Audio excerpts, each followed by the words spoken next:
We're here in the suburbs of Atlanta, Georgia. My parents moved to this house, but our ancestors moved from Germany, Scotland, and Ireland to the United States. And then my parents' parents moved them from Pittsburgh and Savannah to Atlanta. They later moved out to Johns Creek. Atlanta is a city that's been shaped by migration, and today we're talking about the effects of migration. I'm Mr. Coulter, and this is Human Geography.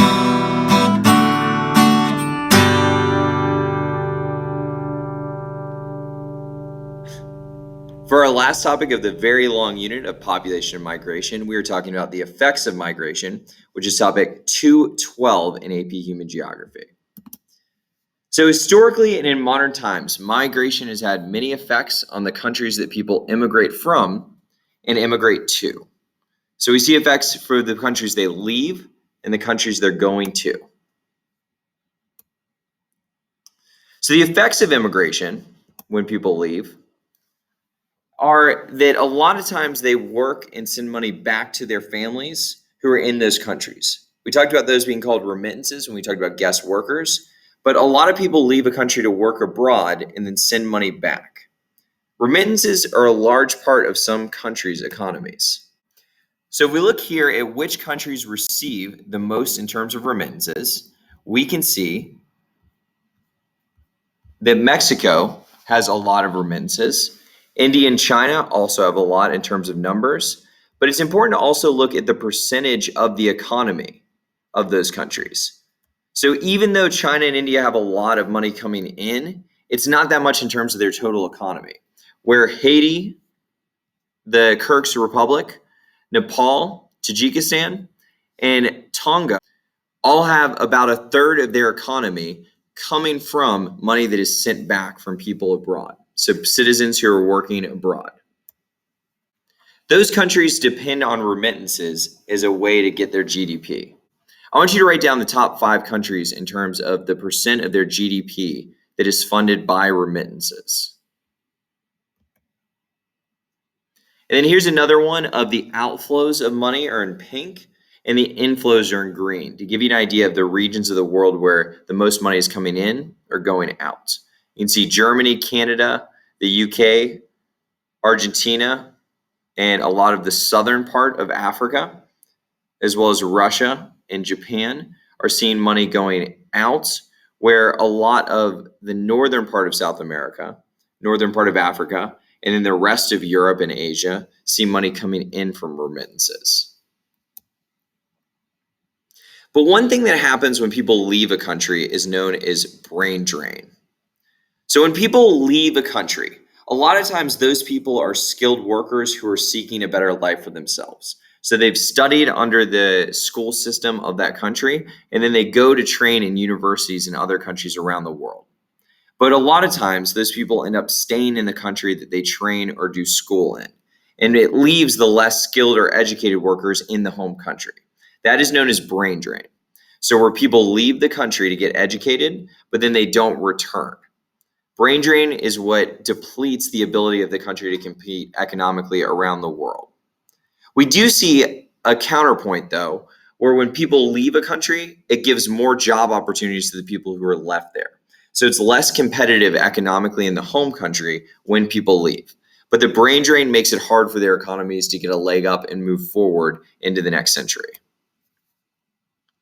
So this is where somebody goes to study overseas and they have to make the hard choice of should they return to their home country. We see it's very hard in like African countries to keep doctors because they go to study in different universities and then they leave and study abroad and live abroad in the UK or USA, places like that. So this is a chart of people leaving Kenya who have gotten their doctor studies. So that's the effects on countries that people are leaving. But let's look at immigration in terms of what happens when they go into a new country. So countries see change when they have a lot of immigration. According to Ravenstein, most migrants move for economic opportunity. And if they go over long distances, they head to major job centers. So Ravenstein said that if you're going to go a long distance, you're probably going to end up in a big city where there's lots of jobs. We see that in the US with the cities that the most foreign-born population is. New York has almost 3 million residents, which is between a quarter and a third of its population is foreign born. LA has 1.5 million, and Houston has 0.6 million people who are foreign born. So people move to these big city centers, and that can change the city when people move there. This is Ellis Island, where people came into the United States traditionally when they migrated to the US. There are economic effects of immigration. Immigration brings lots of new workers, which is positive for business owners. So, business owners typically like immigration because it provides cheaper labor for them. But it can take away jobs from people who already live in a country.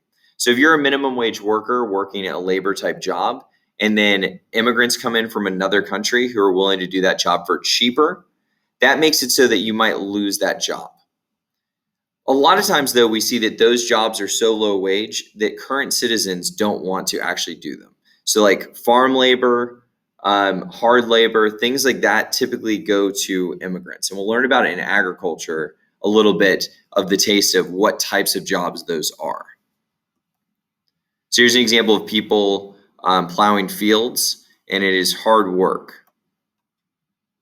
Some argue that immigrants take more in services than they do in pay taxes. So that's one complaint about immigration economically. We have found, though, that in 2007, they did a bipartisan congressional report to try to figure out exactly how much that number was. And even including illegal immigrants, they stated that people paid more in taxes than they used in services. So even with undocumented immigrants, so people who migrate here without the legal paperwork, still saw that there was more tax contribution in sales and labor tax than they took in terms of services like education and healthcare. So that congressional report found that, but that's still something that people argue a lot about is services versus taxes collected. There are a lot of cultural effects as well of people immigrating to a country. So immigration impacts the culture of a place. It brings in new food, clothing styles, art, innovations, ideas. A lot of our top companies in the US were started by the children of immigrants, like a lot of the tech companies. Apple is an example of this. But many worry that it will negatively change their culture. So they worry that people won't speak the language of the country. So in the US, we don't have an official language, but most people speak English, and people worry that that won't be spoken as much or that we might lose English as the majority language. There's also a fear of loss of the homogeneous culture. So if you are very supportive of having that united tight culture where everybody speaks the same language, practices the same religion, and is really similar in terms of what they do, people fear that that will be lost when people move into the country. Or if they think that their religion is an important part of lawmaking or the morals of a country, they worry that another religion might change that. So here's an example of all the different types of food that we have because of immigration. So there's lots of cool options of art, culture that comes with immigration. But some people worry, like this is a British propaganda piece about immigrants coming in and taking the culture of what it is to be British. And then right here we have someone saying that they reserve the right to refuse service if you don't speak English. So they're saying this is America when ordering speak English. So there's this balance of the benefits of bringing in other cultures, and then some people's fear of what will happen to their own culture when people move in. And then finally, the political effects of immigration. So immigration has been a politically heated issue as long as people have been alive. This is not a new thing. Although it was a huge debate topic in the 2016 election, it has been on forever that people are worried about others moving into their area. We see in records from the Chinese and the Roman Empire that the Han Chinese in the Roman Empire often had debates about immigration. Should they let them in the military? Should they let them move into their area? What services should be provided? This was 2,000 years ago that people were arguing about this. People generally want secure borders. So in a poll, they found that 79% of Americans said that secure borders were good things. And then people want a clear path to legal immigration. But the debate over what that means or how many immigrants we should welcome, and then from where, all of those things are the things that get muddied and why we don't have a clear immigration platform. Here is a protest in the UK about immigration. And in the US, we've had a long history of debates over immigration. Our biggest immigration of voluntary immigrants before 1840 was from Britain. So most of the immigrants that came over as a result of the colonies or the new country being formed, and they replaced the Native American population that was there. So before there were any British immigrants, or we said the forced African immigrants through slavery, there were Native Americans. So you can see this is a political meme about immigrants threatening your way of life. It must be tough, talking about how the Native Americans' land was replaced by immigrants. We saw a huge migration of Irish and German people from 1840 to 1910, many as a result of the Irish potato famine in the 1800s. And people were really resonant to that. They didn't want Irish immigrants coming into the country. These are two political cartoons negatively characterizing, first right there, Irish immigrants. They labeled them as drunk. They didn't like Catholicism. We're going to look at a political cartoon in a second because of that. And then here's one of Uncle Sam. There we go. Uncle Sam being eaten by an Irish and a Chinese immigrant. So there was a fear of these immigrants way back in the 1800s. It's been a part of people forever that there's this fear of change. Here's an anti-Axis power immigration ad that came out during World War II, and we can see that it's German, Italian, and Japanese, where people were afraid of immigrants from those countries during that time. And then this is what I was talking about with the Catholicism fear, that they're worried that in the US that Catholics would come in from either Ireland, Italy, or South America, and Catholicism would overtake Protestantism in America. So you can see it's like the Pope is alligators coming in to attack Protestant America. So there's always been this fear, and people were looked at negatively from Ireland, from Italy, lots of stereotypes, lots of propaganda against them. And so somebody who was a third Irish, I think our family probably was one of these that people didn't want coming to the United States. So it's funny that a lot of times Europeans are worried about people migrating, although they were the ones doing the migrating in earlier times. And then most recently, the biggest immigration since 1950 have come from Asia and Latin America. So we have a lot of migration from East Asia, so China, Japan, Korea. And then the biggest migration comes from Mexico and Latin America. And that's what's hotly debated these days. So this is the border fence at the US and Mexico border. And that's been a hotly contested issue that people have fought over for years.